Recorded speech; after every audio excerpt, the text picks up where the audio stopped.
Bonjour amis lecteurs, amis lectrices. Donc je vais vous présenter dans le cadre de la rentrée littéraire Cra d'Arduchenne dans les ruines de Limre, je ne sais pas comment ça se prononce, hein, voilà. Donc de John Crowley. Alors un petit mot d'abord sur John Crowley qui est pas vraiment le perdreau de l'année, hein. C'est quelqu'un qui a une œuvre déjà importante, qui a déjà été traduite en partie en français.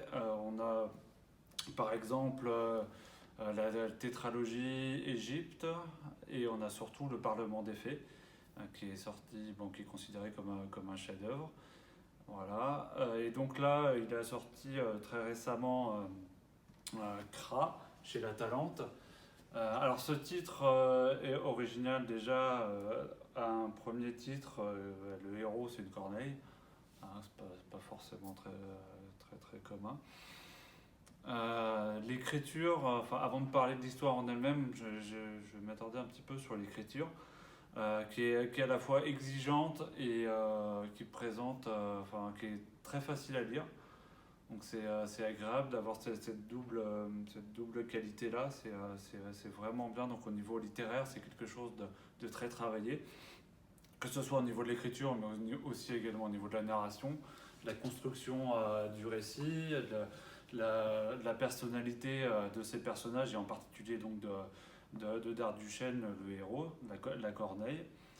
Et donc on suit les pérégrinations de Darduchenne, qui à la fois on suit ces pérégrinations à la fois en termes géographiques mais aussi en termes temporels, parce que l'histoire s'étend sur de très longues années et sur un très grand espace par ailleurs. Et donc on suit ces voyages d'Arduchenne, ses rencontres, ses désirs, ses envies. Et tout ça, ça fait l'objet de très nombreuses histoires qui sont contenues dans l'histoire elle-même, de la Corneille elle-même, mais évidemment dans l'histoire qui est racontée par le roman. C'est un peu à la manière du manuscrit trouvé à Saragosse de Potocki, pour ceux qui connaissent, et que ça structure en tiroirs, des histoires comme ça qui s'imbriquent les unes dans les autres. Et donc voilà, c'est très bien écrit, et pour quelqu'un comme moi en particulier qui aurait du mal à survivre sans histoire, qui s'en nourrit tous les jours, c'est quelque chose qui est très touchant. Donc voilà, alors c'est un assez gros livre, hein, mais ça se dévore très facilement, hein, donc c'est vraiment excellent. Voilà. Donc je vais vous lire un petit extrait. Voilà. Je savais bien que ça se passerait ainsi, dit le Harfang.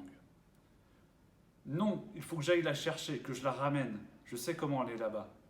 Il n'y a pas de là-bas, Corneille. Tu es un imbécile. Je t'ai accordé mon aide pour rien. Le Harfang se souleva dans un battement d'ailes horrible, replia les armes qu'étaient ses immenses pattes pour frapper. Imbécile de Corneille, cria-t-il. Darduchenne esquiva, mais une longue serre recourbée lui laboura la joue avant qu'il ne puisse se retourner. Il tomba à terre et ne bougea plus. Il sentit un souffle au passage du rapace. Souviens-t'en. Le Harfang était déjà loin. Il resta un long moment sans bouger, les yeux fermés. Bientôt, il ne l'ignorait pas, des bêtes allaient venir le dévorer, ce que lui-même ferait en découvrant un cadavre comme le sien gisant ainsi.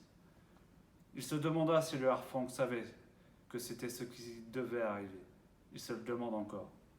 Il pense aux histoires qui, dès lors qu'elles démarrent, ont déjà leur fin programmée et ne peuvent se dérouler que d'une façon, à moins que cela concerne seulement les histoires que la mort raconte en Limre à propos des êtres qui y séjournent.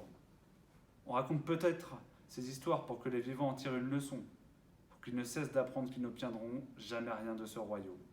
Bon, il pourrait se le dire à lui-même aujourd'hui, la Corneille la plus chanceuse qui ait jamais vécu et qui n'a jamais rien obtenu de la vie ni de la mort qu'elle n'ait réussi à garder.